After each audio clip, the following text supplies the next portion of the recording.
In this second part, I'll start off by describing operators and operands.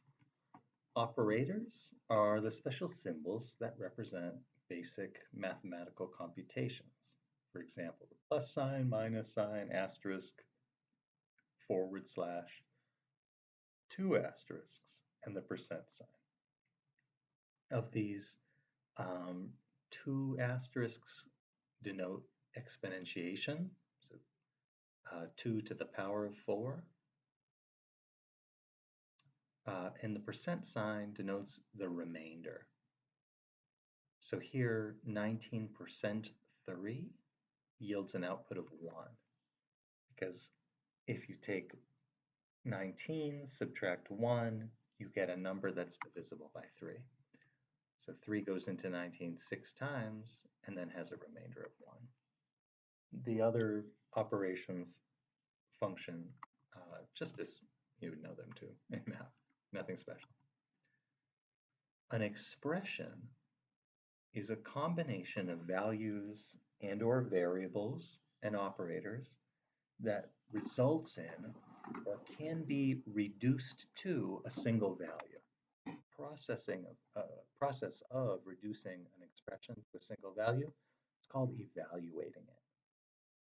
So if you're in interactive mode, that is to say, working directly within this Python shell, when an expression is evaluated, the result will be shown. So let's see. So if I have 2 plus 2 equals 4. Got to get this so it's more visible. 2 plus 2 equals 4. 2 plus 6, enter is 8.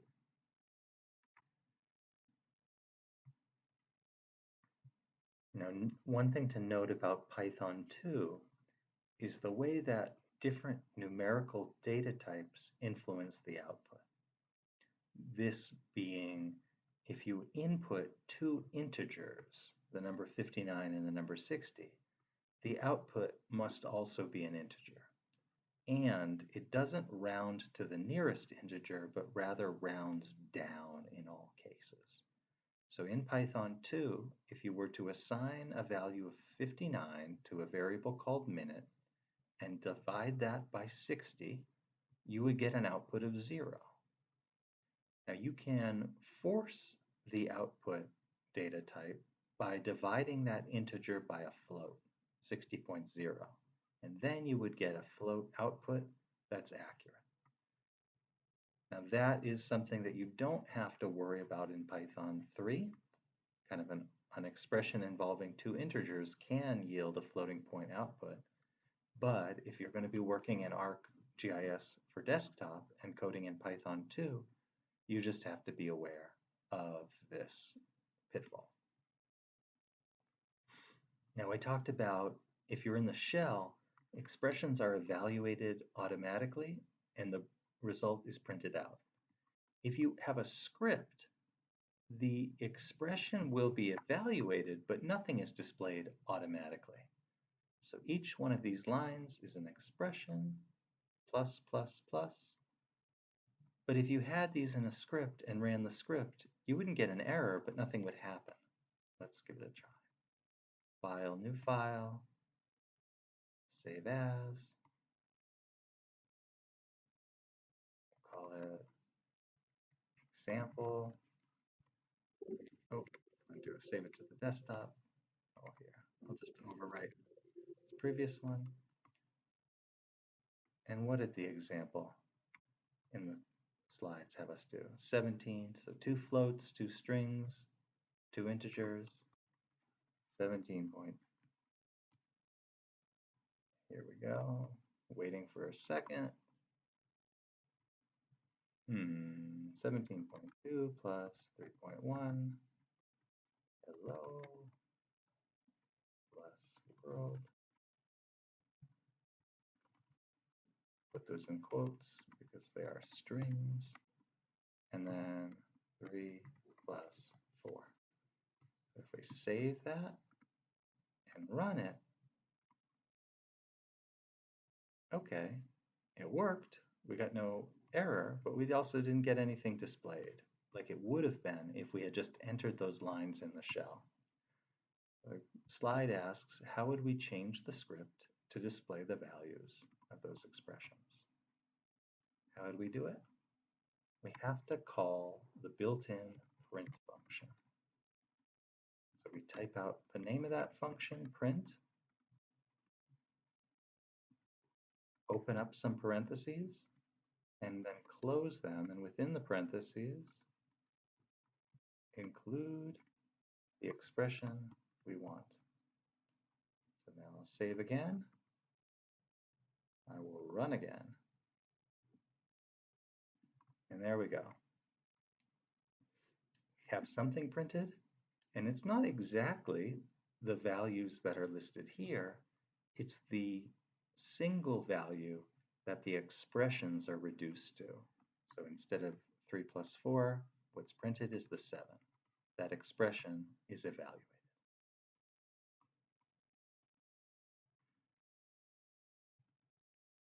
So a statement is a line of code that can be executed, acted on. So a script usually contains a sequence of statements. Here's some. X equals 2, print X. So that is an assignment statement and a print statement. And what comes out? The number 2. You couldn't take that statement over here. Print X equals 2, error. So the X equals 2, that assignment statement, has to be on its own line. X equals 2, print X. There we go. That works. So there are the 2 lines, assignment and print, using an integer. Here's the same, assignment and print, using a string, text string. When dealing with expressions, statements, you need to be mindful of the order of operations.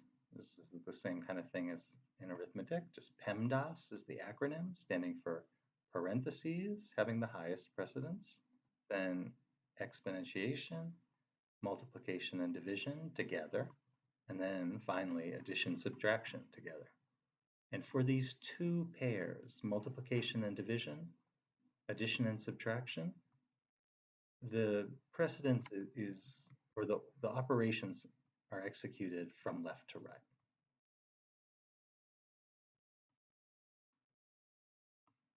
Operations on strings.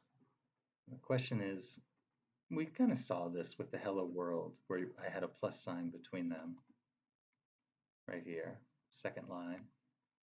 You can do some operations on strings, but you can't do as many. You don't have the flexibility that you do when you're working with numbers. You might want to do this by being able to call upon different files in the same folder, for example, similar directory location. You could have a string, this data path for the folder, and then different names for discrete files. And so you'd call that variable folder, you'd include it in an expression for each different layer because those different shapefiles are in the same folder. So for this one, the plus sign, it does work. It is valid when you use it on strings. It simply concatenates them, or takes the string on the right and adds or places the characters in that string to the right of the string on the left. So one example of this, we'll have first 3 equals string ABC, next 3 equals DEF, first 3 plus next 3 ABCDEF. So it works in that case. But first 3 divided by next 3, nope, cannot do that. First 3 times next 3, nope, cannot. But we can use the asterisk to do multiplication on a string as long as the other operand is a number. And what happens there is it just repeats the string. Example here, a variable called myString is assigned a value of the 5 letters POINT repeated 3 times, times 3. So we can do that here. First 3 times 4. ABC, ABC, ABC, ABC. Simply repeats the string to create a new string. So the plus signs are one way to concatenate or add strings together. The plus sign doesn't add in a space. So if you want a space between the first string and the next, you have to include it between the quotation marks and the first actual characters. The other way that you can add in values together to one large expression is through a comma here. And that does essentially the same thing, but it does add in a space, and it allows you to kind of combine string data in quotes with number data here in integer. So number of minutes in geog 6920, colon, comma, 3 times 60. So when that's evaluated, the 3 times 60 becomes 180. These two strings are placed in sequence, and there is that space right here. And even though there isn't a space after the colon, the use of the comma does add a space in. If we used a plus sign there, we would get an error because we would be attempting to add strings to numbers. You can go take a look at that. Nick plus 3 is an error. If I want Nick 3, I would do NICK plus either a string 3, so put that in quotes, or print Nick, comma, 3. And that can be an integer right there. But it does add in a space.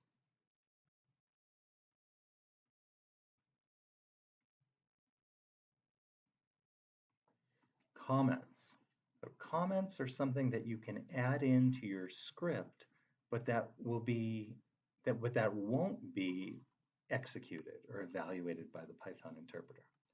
So they're incredibly useful and important because when you look at a piece of code, whether it's written by somebody else for a slightly different application or by yourself, it can be difficult to understand what's going on, what's the goal, how is it going to be useful to you. So it's good to add comments in terms of descriptive notes. And for this class, it's going to be mandatory. Just because I want you to get into good habits, and it helps me evaluate your work that you do.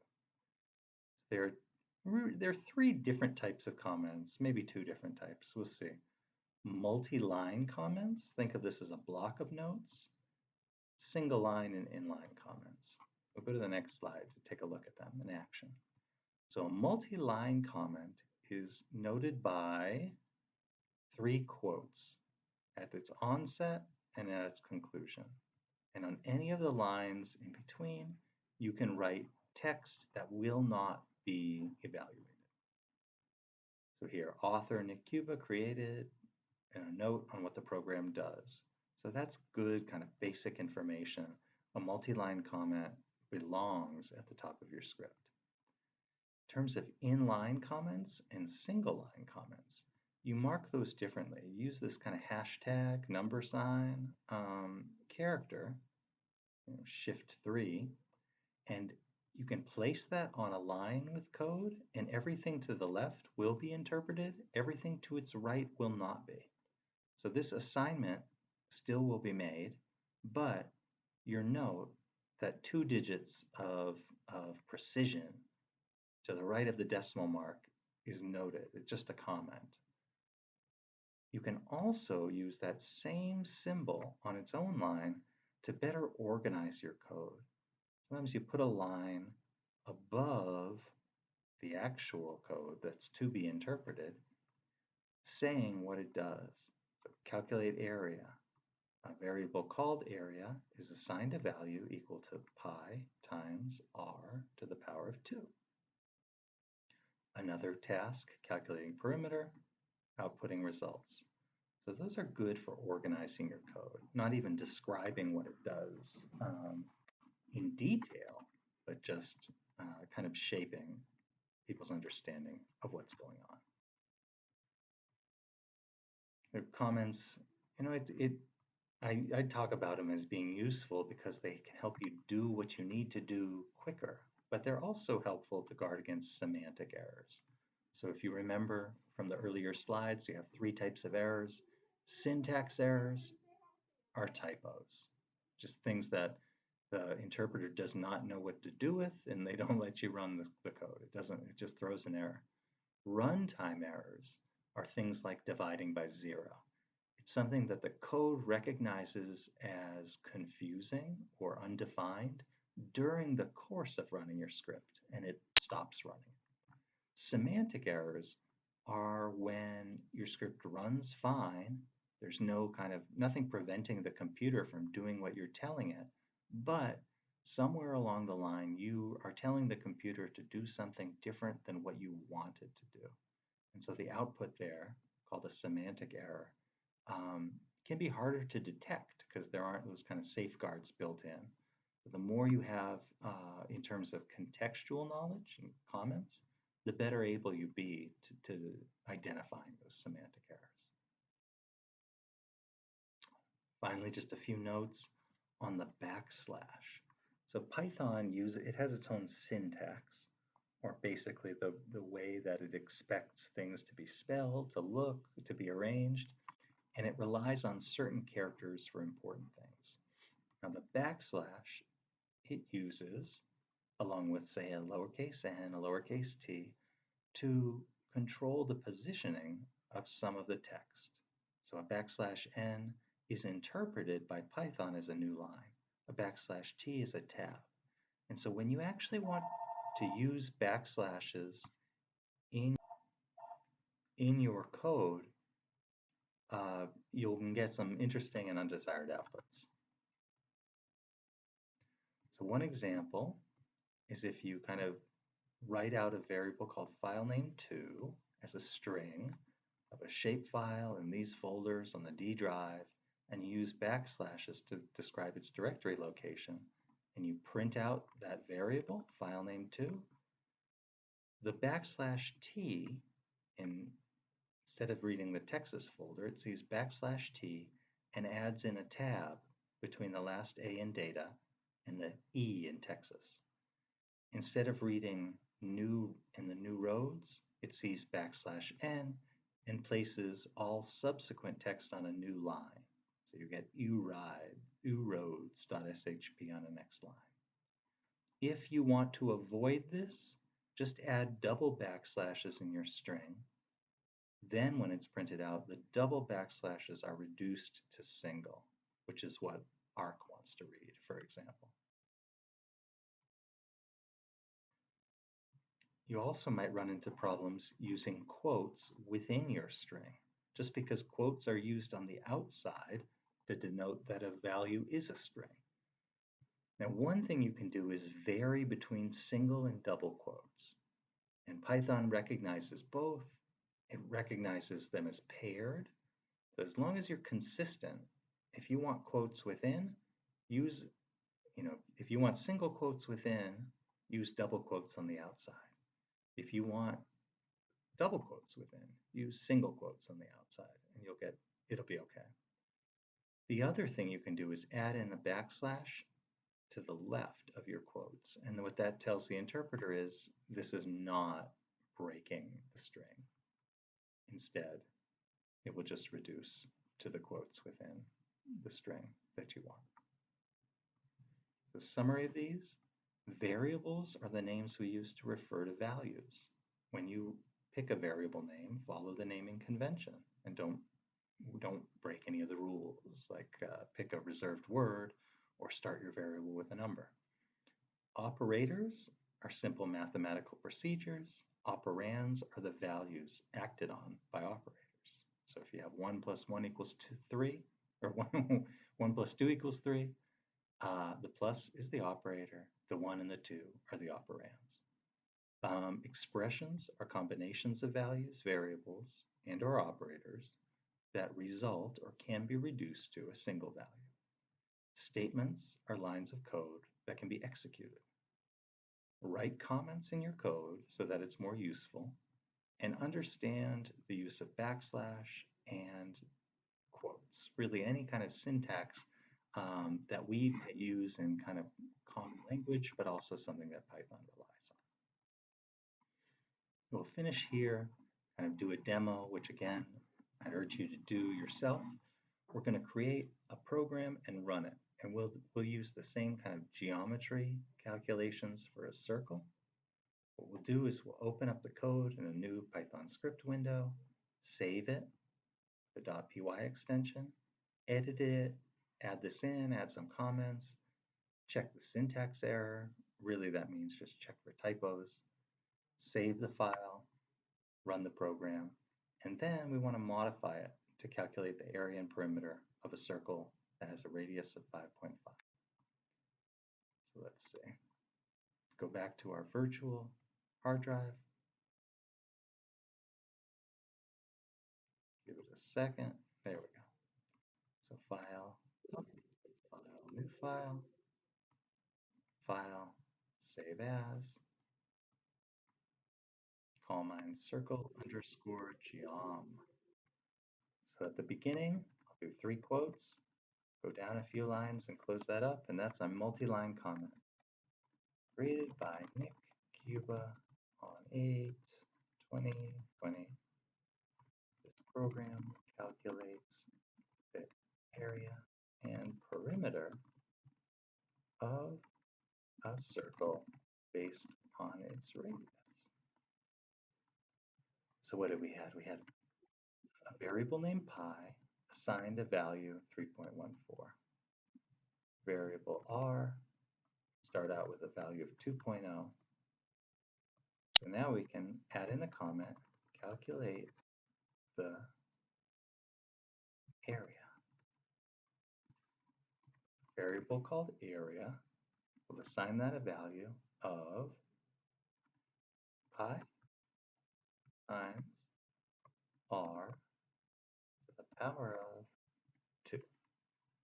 And our example might have had parentheses here, but they're a little bit redundant just because that exponentiation is going to have higher precedence than the multiplication in the order.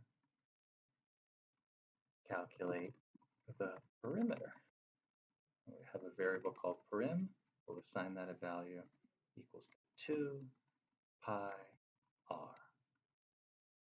And now our print statements. Print, we needed quotes.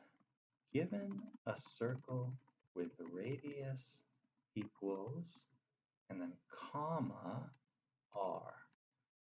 Now if I didn't use the comma, I used a plus, I'm going to get an error because we can't add strings to floating point numbers. But if we have a comma, it'll print this, add a space, and then print the value of r. The circle's area is, end quote, area.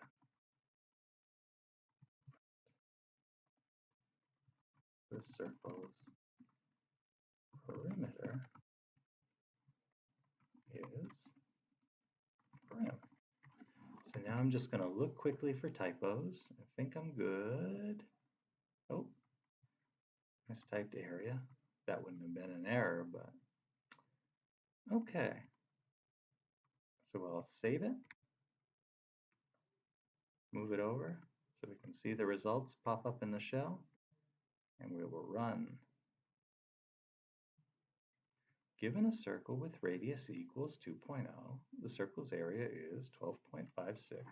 The circle's perimeter is 12.56.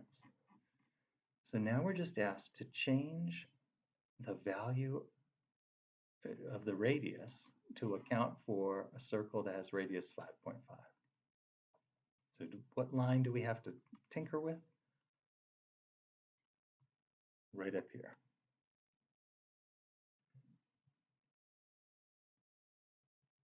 Oh, making this a little smaller. If you can see that depending on where the cursor is, you can see what line down here, line 8. It might be different for you depending on your comments, how you structure this, but I have it in line 8. R equals, I'm just going to change that to 5.5. Change the radius here. So I added an inline comment. Basically, because we use a variable, kind of the box name, to hold this value, and we reference the variable down here in these expressions. If we want to change an input, we only have to change it up here, even though we use it for calculations further on. Save it, run, and there we go. Given a circle with radius 5.5, circle's area is 94.9, circle's perimeter is 34.5. So there we go. Save that, and it's a little more substantial, this code, than the kind of hello world that we did before. And hold on to this because we're going to use, or we can use, this very base to take all of this and put it within the body of a function. And a function allows us just to structure a repetitive, or it doesn't have to be repetitive, it structures a task that we might want to repeat in a way that makes it a little bit easier than just kind of calling out, oh, change the radius here in line 8. So we'll do that in the next lesson.